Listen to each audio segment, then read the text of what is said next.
Nuestro primer invitado es el profesor Fernando Ábrego. Profesor Ábrego, como siempre, ¿qué va a pasar mañana en la marcha? Y pues este proceso de investigados como venta de los cupos, donde se sabe que hay un dirigente de Chiriquí o de Herrera, ya condenado a 60 meses, también a una docente que le encontraron dinero en su casa. ¿Qué se sabe de esto? Empecemos primero por la investigación. Profesor Ábrego, bienvenido y buenos días. Sí, buenos días, Fernando. Saludo a tu equipo que te acompaña, al pueblo panameño. Tenemos que tener claro que estamos en presencia de un delito contra la administración pública en calidad de tráfico de influencia. Se hicieron 23 allanamientos según la fiscalía. Yo participé en una de las audiencias. Eh, Se detuvieron aproximadamente 36 personas, la información que manejamos, y de esas 36 personas, 6 eran docentes y 30 que están en el anonimato pertenecían o son funcionarios del Ministerio de Educación de planta central, de las direcciones regionales de educación, pertenecen a las direcciones nacionales, pertenecen a recursos humanos, pero no se revelan los nombres solamente de los docentes y nosotros entendemos perfectamente la razón por la cual se hace de esa manera, porque casualmente el día domingo, en un escrito que nosotros manifestábamos de que la fiscalía prácticamente se está convirtiendo en el brazo político del gobierno nacional y que el Ministerio de Educación lo que quería en el fondo quedarse con las comisiones. Y ayer se confirmó, creo que en unas declaraciones que le hicieron a la señora ministra de Educación, donde dijo que producto de la situación había que volver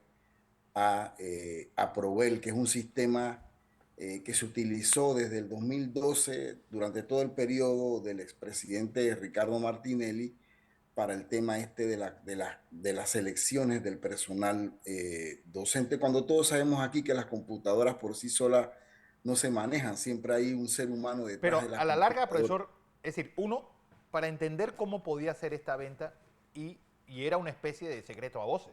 Sí, porque no sé usted, pero a nosotros siempre nos decían, no, yo sé que algo se está pasando en tal lugar, que está vendiendo unos cupos, que estaban Es que pidiendo lo que pasa es mil, que dos este es el mil, hasta cuento 7.000, escuché. de decir, este es el cuento de decir que todos los políticos son corruptos. Algunos sí son, han sido llevados a la fiscalía y le han probado los millones de dólares que se han robado, pero los otros, el resto de los políticos que pertenecen a la clase política y decir que son corruptos y no presentar ninguna evidencia ni acreditarla, es como venta de humo. Y yo creo que en este caso, por ejemplo, en el caso que se dio aquí en la capital de un miembro de la organización a la que yo dirijo, Uh -huh. ASOPROF, cuando la fiscalía hace la lectura de las investigaciones de la llamada telefónica y demás, se menciona, no se dice el nombre, pero se menciona a una viceministra según las investigaciones de la fiscalía, se menciona a una asistente de una viceministra y una de las preguntas que se presentó ahí en la audiencia, precisamente incluso por el juez de garantía, es dónde está la individualización de la imputación de cargo a la viceministra, dónde está la imputación de cargo en el caso en el caso de la señora asistente de la viceministra, que fueron los que solicitaron, producto de la queja de los padres de familia cuyos hijos iban a quedar 3 meses sin maestra, porque la que estaba en el puesto pidió una licencia por gravidez y la maestra al final ni siquiera se interesó por el cargo porque decía que ella iba a gastar más en pasaje y comida ocupando ese puesto de maestra por 3 meses y que no le convenía. Y el compañero fue llamado por una superior jerárquica para resolver un tema educativo. En ese Pero sentido, allí, profesor pero a Fernando, ver, para terminar la idea, para terminar la idea, allí nunca pudieron acreditar absolutamente nada en relación al tema de tráfico de influencia. Lo que pasa es que, y eso hay que decírselo a la comunidad y hacer docencia, el tema de las comisiones de selección son colegiadas, hay un representante de los padres de familia. hay uno de los maestros, uno de los profesores y hay un representante del Ejecutivo que es quien dirige y coordina y manda a la comisión de selección. Ahí lo que se hace es lo que el representante del Ejecutivo que recibe directrices de sus superiores es quien coordina y mueve las comisiones y las decisiones son colegiadas. Y por otro lado, le digo una cosa, en el caso de Provel, una persona se sienta detrás de una computadora, recibe directrices del despacho superior y selecciona a quien ellos quieran. Y nadie se da cuenta de eso. Y eso sí es politizar, es tráfico de influencia. Y nosotros sabíamos que detrás de esto lo que hay es quererse quedar con las comisiones de selección. Bueno, dentro de Y lo que usted plantea, que hay tantos involucrados dentro de ese proceso, entonces hay un grado de culpabilidad de todos los que están, independientemente quién es el que ala el hilo o quién es el que da la directriz. Si dentro de esa estructura hay muchos, incluso está hablando de docentes y padres, familias, etcétera, hay un grado de culpabilidad. Pero hablando de la operación Capibara, profesor, hay personas que ya han hecho un acuerdo de pena. Eso significa que sí aceptan la culpabilidad de lo que se está dando. Usted señala que hasta el momento solamente se mencionan a los docentes, no así al resto de los investigados con nombre propio. ¿Qué hay más allá de esta investigación, de esta operación, en donde cada vez que salen se habla más de lo que hay de trasfondo en este proceso de nombramiento? mire, yo no sé si hay un grado de culpabilidad. Al final las investigaciones tienen que arrojar quién es inocente y quién es culpable. Y la fiscalía tiene la carga de la prueba. Si ellos te imputan cargo, si ellos le imputan cargo a Fernando, ellos tienen que saber las pruebas que van a presentar en las audiencias, ya sea la audiencia de fondo, la audiencia para la legalización de la aprehensión, la que sea. Ellos tienen que presentar y acreditar las pruebas. Lógicamente que cuando hay este tipo de eventos queda entredicho el nombre de las personas. Y esa pregunta que usted hace de personas que ya han sido, ya se le ha impuesto una medida cautelar de detención No preventiva, una medida, entendemos, profesor. Estamos hablando de personas perdón, que ya han aceptado la Acuerdos, culpabilidad, es decir, sí. han hecho acuerdo de bueno, pena. bueno, entonces que el Ministerio de Educación revele el nombre y Claro. qué puesto ocupaba y qué cargo ocupaba en el Ministerio de Educación. Y yo les garantizo que ocupaba puestos administrativos dentro de la planta central, pero no lo quieren revelar. Solamente quieren hacer alusión nada más a los No, maestros, no, claro, es a los que eso profesores. necesitaba complicidad de Bueno, pero dentro es del que Ministerio de Educación. para ser justos y equilibrar las balanzas en una investigación de esta naturaleza, que si se le prueba a alguien que efectivamente andaba eso, que le caiga el peso de la ley, Fernando. Claro, Así así de es fácil. sencillo. Pero el tema es que hay que ser justo con la información. Y aquí se ha querido hacer, en cierta manera, un show con el tema de los docentes, porque el trasfondo es quedarse con las comisiones de selección. Y ustedes verán en los próximos días cómo el Ministerio de Educación va a anunciar nuevamente la reactivación de Provel, donde sí se politiza, donde sí hay tráfico de influencia para la selección del personal docente. Es más, yo le quiero decir algo a ustedes. Los comisionados no nombran.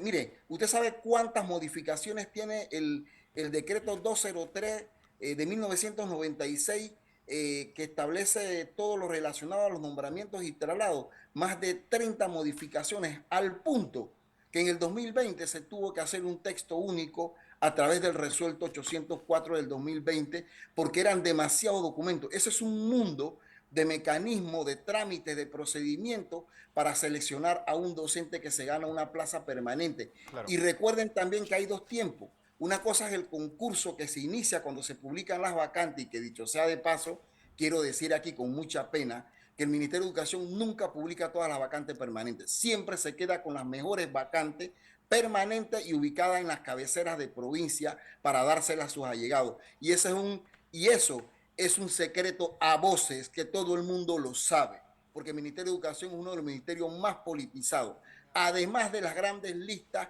que le envían los diputados al Ministerio de Educación, tanto a las direcciones de recursos humanos como al mismo despacho superior, listas para nombramiento de sus partidos que están en el poder. Esto es un secreto a voz.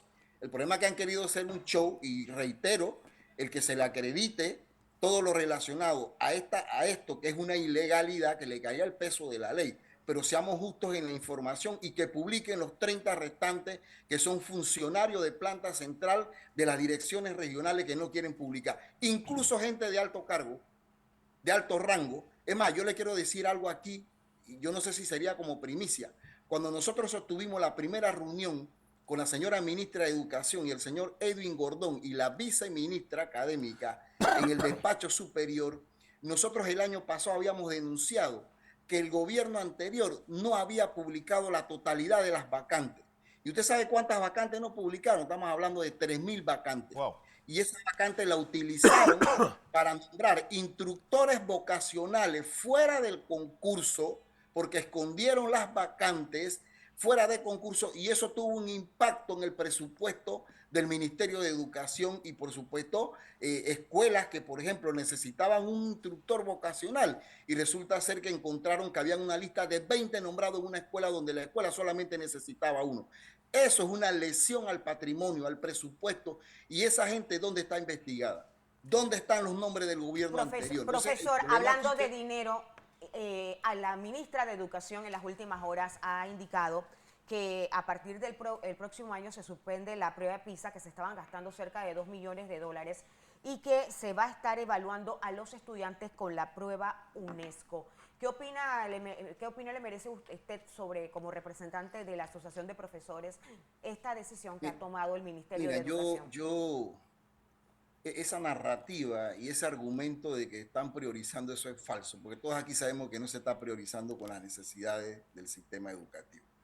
La prueba PISA permite efectivamente evaluar los conocimientos de nuestros estudiantes, de lo que le estamos enseñando y cómo se lo estamos enseñando. Eso tiene dos aspectos fundamentales: el tema curricular de los contenidos, sí, pero también el tema procedimental desde el punto de vista de la didáctica y en cierta manera desde el punto de vista pedagógico, pero también revela si las políticas públicas en materia educativa de planta central son coherentes en cuanto a los contenidos, si hay políticas realmente coherentes y que responden a las necesidades del mundo actual.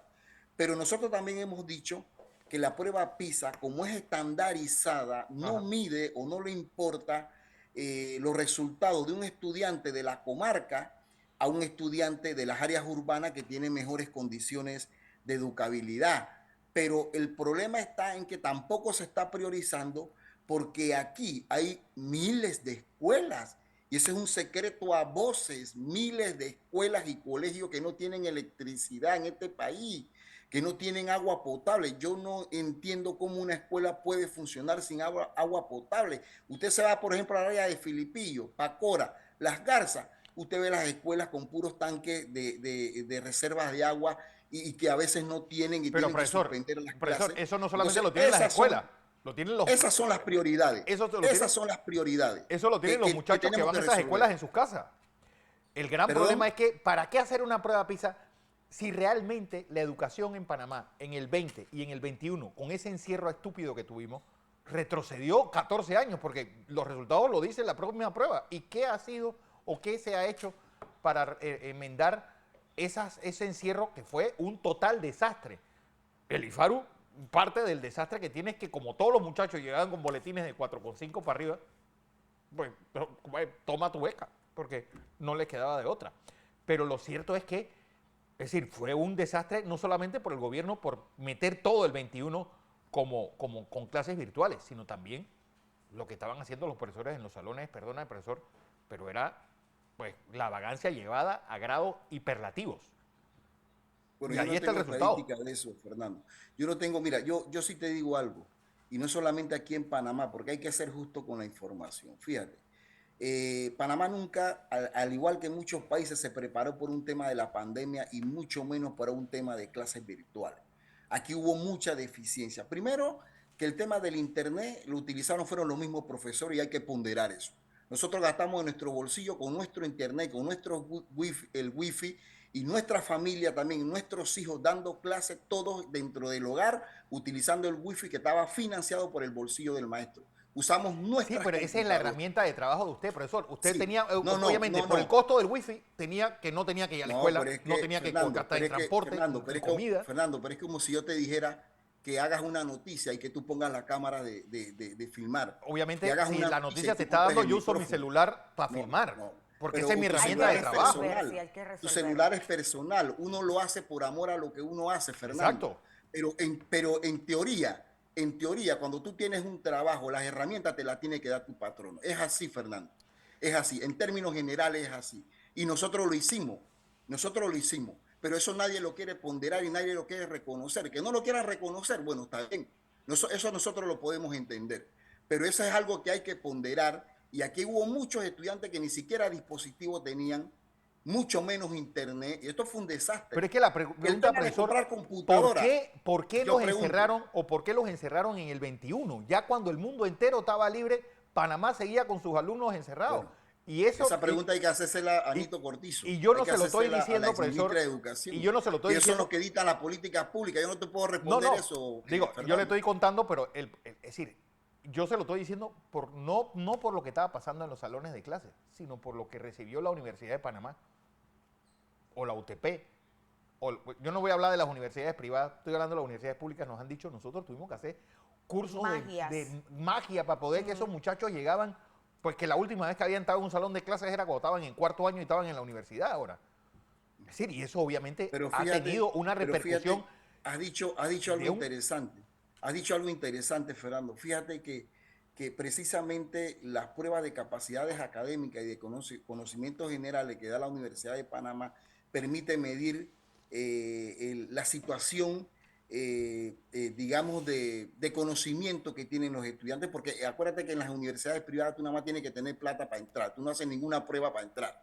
En el caso de la Universidad Nacional, por lo menos se puede medir con la prueba de conocimiento general y capacidades académicas el nivel académico que tiene el estudiante, y ahí se detectó, como muy bien tú lo planteas. Yo no he visto el informe, yo no he visto la estadística sobre eso, voy a tener que meterme en ese tema, Pídasela al profesor Flores. que no es lo mismo de la universidad privada, que nada más tú pagas y tú entras, y sí. no se te hace ningún tipo de prueba, pero permite medir por lo menos el nivel de conocimiento. Y nosotros somos del criterio que hay que atender primero a los temas estructurales. Miren, aquí, según el informe que dio el gobierno pasado, se dejó 1.700 millones de dólares, que correspondía al 50% del presupuesto del 2024, que se aprobó en el 2023, para atender los problemas prioritarios. Aquí se está gastando 358 millones de dólares en una computadora que, mira, para nosotros es importante porque es una herramienta que responde a las necesidades del momento del avance científico-tecnológico. Pero tenemos muchas escuelas que no tienen electricidad, no tienen agua potable, Pero son que la están minoría, en pésimas profesor. condiciones. Profesor, nosotros no Y podemos ese tema hay que reconocerlo, aunque Profesor no Ábrego, queramos, tenemos que reconocerlo. Tocayo, Es una lo que realidad. no podemos es hablar usando las excepciones como reglas. La mayor parte de los centros universitarios tienen luz y tienen agua. Es decir, nosotros no podemos, de los 3.500 centros educativos, ¿cuántos no tienen luz y agua? No sé, 200. Eso es menos del 10%. Es decir, nosotros tenemos que trabajar en base a lo que hace la mayoría o a la situación que está en la mayoría. Pero fíjate que yo he escuchado el discurso aquí, que con que un estudiante no tenga las condiciones mínimas, ese es un tema de preocupación y que hay que atender. Obviamente, Tú sabes, pero nosotros no podemos jalar si tú a los multiplicas 900.000 estudiantes por lo que está haciendo uno. No, Sí. pero es que no podemos verlo en ese tema. Mira, en educación no podemos verlo de esa manera, Fernando. Si tú tienes 500 estudiantes que los repartes en el 20% de escuelas que tú planteas, que no tienen esas condiciones, nosotros no No, podemos yo dije mirar menos para del 10. bueno, igual, nosotros no podemos mirar para otro lado. Ese estudiante tiene igual de derecho de tener condiciones de educabilidad. Pero al Y ese final, porcentaje en materia pero al educativa final no usted lo ve reflejado, y lo que retomo el tema de la universidad. A lo largo de todos estos años, las universidades públicas han tenido que hacer medias, porque los muchachos no llegan ni siquiera al porcentaje de 50, cuando el mínimo es 71. Tienen que hacer medias de medias de medias, porque la enseñanza que traen de arrastre es no mala, malísima. Entonces, no podemos irnos a que un estudiante no está recibiendo, cuando lo generalizado que estamos viendo actualmente en materia de educación no es buena, y tenemos que aceptarlo. Tenemos que aceptarlo. Y lamentablemente esos profesionales que hoy por hoy están en la universidad, entrando con un porcentaje mínimo actualmente, cuando están saliendo, no son los profesionales si acaso salen, si los planetas se alinean y salen, no son los profesionales que actualmente necesita el país, porque le falta muchísimo. Entonces, bueno, sí hay que hacer algo y de verdad hay que hacer algo y no buscar excusas. Yo concuerdo con ustedes. Y esos son los grandes desafíos que en materia de políticas públicas, quienes tienen los altos cargos tienen que hacer los ajustes. Y nosotros estamos de acuerdo con eso. Pero veamos las cosas en términos generales, no solamente enfocada en algunos aspectos. Aquí hay que hacer muchas cosas y muchos desafíos. El problema está en que si nosotros seguimos con el ataque permanente, aquí no nos vamos a poner la misma política de la vez pasada. Profesor, vamos a hablar de ese ataque permanente, porque ese ataque permanente es de los dos lados. Es decir, los gremios docentes siempre están al acecho de lo que va a hacer el gobierno. Es decir, este gobierno nomás tiene 100 días. No podemos juzgar a alguien por 100 días cuando han pasado 10 años de la educación, pues al garete. Bueno, te lo pongo fácil, Fernando. 100 días, ok, vamos a darlo hasta ahí 100 días, que es muy poco tiempo. Es muy poco tiempo. Yo te pregunto, ¿usted conoce la hoja de ruta del MEDUCA? A corto, mediano y largo plazo, cierto, en 100 días. Que lo ¿Tú más me vas a probable, decir que escucha, en 100 días, les tú me vas a decir recomiendo. que en 100 días tú no puedes hacer una hoja de ruta, un informe? Mi un invitada del domingo que va a le ser diga al Lucy país? Molinar. Y eso va a ser una de las preguntas que le voy a hacer. Y va a ver que va a tener... Bueno, pero eso es bueno, dilo. Sí, Porque no, hasta el momento y le cito no a usted. no tienen hoja de ruta. No tienen hoja de ruta sobre lo que van a hacer con el tema educativo. Y eso es preocupante porque 100 días son suficientes para hacer un informe escrito en un papel y decir qué es lo que se va a resolver a corto, mediano y largo plazo. No lo tienen. Y es una preocupación que incluso se le dijo a la señora ministra en Sheraton, en una reunión que sostuvimos en el mes de julio, no lo tenían, y eso es de preocupación. ¿Por qué? Porque eso es lo que te indican cuál es el camino por donde vamos a seguir, qué es lo que vamos a resolver de primero, cómo lo vamos a resolver, qué es lo que vamos a resolver de segundo y al final qué es lo que nosotros queremos lograr. Profesor, la marcha de mañana va específicamente a qué hora va a ser, y nos estaban preguntando algunos padres de familia, tomando en cuenta que algunos docentes de provincia también van a venir a la ciudad capital, si las clases se van a desarrollar. Sí, hay un sacrificio de los compañeros que vienen en el caso de las provincias. Claro que no vienen todos los docentes, porque para venir todos los docentes tienen que contratar 1000 buses. Wow. Pero por lo menos vienen una cantidad importante de compañeros. En el caso de aquí de las provincias cercanas, Panamá Oeste, bueno, lo que es Panamá Centro, y algunas regiones como Panamá Norte, San Miguelito, la provincia de Colón, efectivamente, por lo menos aquí, en horas de la mañana se va a laborar y en horas de la tarde parte de las primeras horas, y después entonces nos vamos a dirigir a la marcha, la mega marcha, 4 de la tarde, Parque Porra, hacia la presidencia de la República. Están todos invitados, juventudes y la familia panameña y todo el pueblo panameño a esa marcha. La pregunta, Pacífica. Profesor, es decir, ya sacaron la cita para que alguien les reciba en presidencia, porque yo creo que haciendo esto, la marcha llega a tal hora, queremos que nos reciba a una delegación de tanto a esta hora. ¿Se hizo ya la cita? Mira, Fernando, en un país democrático, cuando tú tienes gobernante que se interesa por los problemas del pueblo panameño, tú no tienes ni que sacar cita. Alguien siempre te tiene que recibir. Eso es lo que siempre se hace en muchos. Imagínate que todo el mundo piensa igual. Mire, bueno, en muchos países eso se hace, y aquí en Panamá ha habido gobernantes que han recibido a las delegaciones cuando se marchan.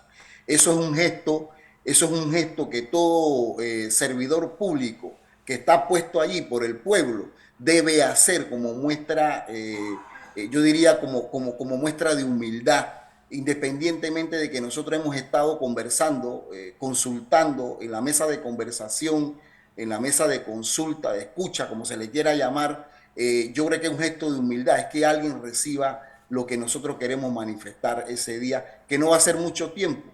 Recibir un documento y listo. Eso es un protocolo que es importante en todo proceso democrático, en toda marcha pacífica y en todo Estado de Derecho, cuando tú tienes de verdad personas humildes que dirigen la rienda del Estado.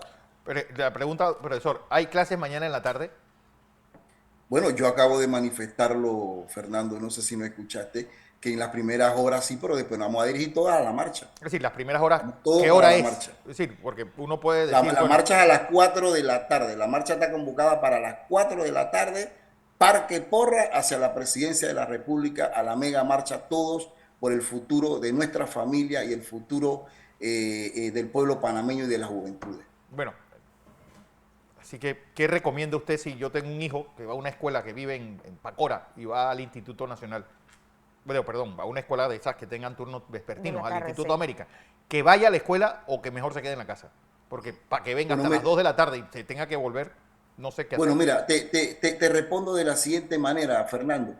Cada escuela y colegio, incluso de manera autónoma, está tomando su decisión en ese sentido. Ujú. Por ejemplo, hay escuelas y colegios que están cerca a la presidencia de la República. Ellos podrían estar incluso hasta las 3:30 atendiendo a sus estudiantes. Todo va a depender de la situación concreta de su centro educativo. Si está más distante y viendo el tema del tranque, tomarán sus decisiones al respecto y así se ha hecho. Profesor Fernando Ábrego, como siempre, gracias por esta Saludos, participación. Fernando, y gracias por la oportunidad. A la orden.